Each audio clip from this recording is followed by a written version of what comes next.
These machines and their incredible technology are ready to ride as their crews make final adjustments. But first, their lives intersect in the tank.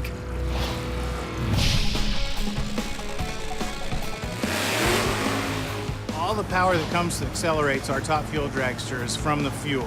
It's called nitromethane. It's an oxygen-bearing fuel compared to gasoline or alcohol. It increases the amount of the explosion in the chamber. Very intense fuel, very expensive fuel, but we're not asking it to be pretty fast. We're asking it to be the fastest machines in the world. If we ran our same engine on gasoline, it would make 1,000 to 1,200 horsepower. When we switch it over to nitromethane, we can make up to 8,000 horsepower. This huge jump in horsepower is achieved by pressurizing the fuel. As Tony leaves the starting line, the throttle opens the air intake, forcing extreme air pressure into the fuel line, which increases the horsepower and speed. A lot of it is still burning as it comes out the combustion chambers. Although nitromethane generates a huge amount of energy, it's surprisingly stable. You could actually pour it on the ground and throw a match in it, and it wouldn't ignite. But as soon as it sees pressure, it becomes very sensitive, and it doesn't take much to set it off.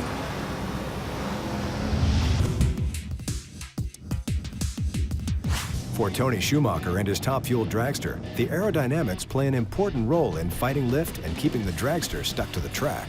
The rear spoiler is critical. It produces almost 10,000 pounds of downforce, which is really the equivalent of 3 soccer mom cars sitting on the back of my car to keep it held to the ground. Tony's dragster has 2 spoilers, or wings, that help keep it under control. The front spoiler allows the driver to steer, but the rear wing is most important.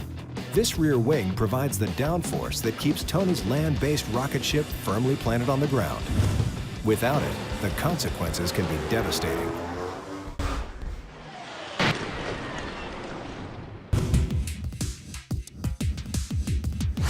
As Lieutenant Ochalek nears the landing deck, he's targeting a set of 4 cables that will stop his jet. We all try to pick the 3rd wire. That's the one that the lens and the LSOs are having us target. It's a big orchestra, everybody working together to really make it happen. These cables are strung across the deck and can withstand the force of a 44,000-pound aircraft traveling at more than 130 miles per hour. Imagine the momentum of coming in. 44,000 pounds is how much your aircraft weighs, and this piece of gear here, this arresting hook, is the only thing that's slowing you down when you're catching those wires. Below deck, the system utilizes hydraulics that gradually increase the cable's stopping power. At the moment of touchdown, Lieutenant Ochalek's aim has to be flawless. If he misses the wires, he has only a split second to gun the engine and lift his FA-18 off the deck before he falls into the ocean.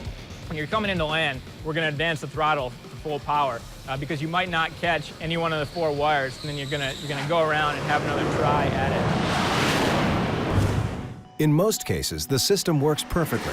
The hook is connected to the frame of the plane, so the whole aircraft absorbs the shock of the abrupt deceleration.